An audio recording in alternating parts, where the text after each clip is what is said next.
palm prices been facing a lot of sell-off pressure on a combination of panic selling, impulsive selling, but also on fundamentals as the market rightly look to a rise in production in March, April, and likely we'll see good production to be on. But now palm is just coming back to a discount to bean oil. So pace of export pickup is slower than expected because production is rising faster than exports. We can foresee Malaysia inland stocks will be building up very quickly. Just about 2 months ago, Malaysian stocks were at 22 months low, but now we are looking at stocks rising to 1.7 million tons. And we can see in this quarter, April, May, June, stocks may even test 1.8 to 2 million metric tons. So that's going to put a lot of pressure on prices still. On production, we are slightly optimistic on Malaysian production. Malaysian production is seen at about 19.5 million metric tons. So not significantly higher compared to last year, but about 19.5 to 19.6 million metric tons. However, Indonesian production is expected to see a sharp recovery from 2024, rising to 49 million metric tons. So that's a 2 million tons increase for Indonesia. A marginal few hundred thousand metric ton increase for Malaysia.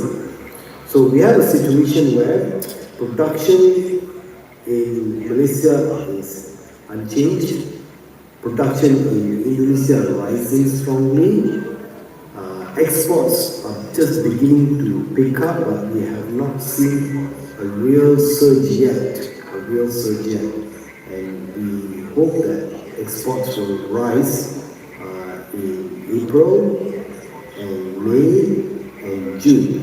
Prices fall, palm regains its competitiveness, the palm oil export sales should be stronger. Thirdly, Indonesian biodiesel. There's a lot being said about Indonesian B40 mandate. It's still not nationwide. However, B40 is implemented in the city Jakarta and Greater Jakarta areas. We will only know for sure once we see some data coming up from the Biodiesel Association on the consumption of palm in biodiesel in the first quarter of this year versus the previous quarter and compared to the same time in 2024. That will give us an absolute clarity. Yes, B40 is implemented even if it's at the city level, and the implementation plan is for nationwide, which is likely to happen towards the end of this year. Remember, the nationwide implementation means an additional 1.5 to 2 million metric tons of CPO is consumed in the biodiesel sector, bringing it to about 15 million metric tons of CPO just for biodiesel consumption within the country. Finally, as conclusion, I think there are two main factors that will be driving prices in the short term. Number one is production surge, and number two is the instability in the macro market. That means volatility in the financial markets, in the equity markets, in the crude oil market is likely to spill over to commodity markets, including palm. So there's a lot of unsettled areas in the macro market, and mainly it's because of the tariffs, counter tariffs.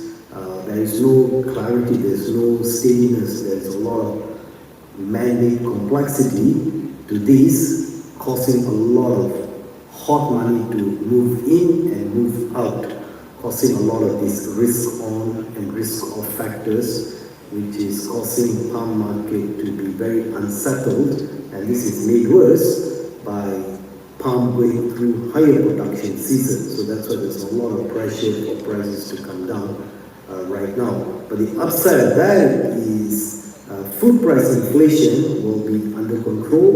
We saw the latest food price index from the United Nations, which is published monthly, showing that vegetable oil price index has come down, mainly because of lower palm oil prices quotations, and this is due to increase in supply in the second quarter. So overall, in the short term, we can expect palm prices to remain under pressure, even though palm has regained its competitiveness. This is mainly because palm is going to go through a sudden surge in production in Malaysia and Indonesia.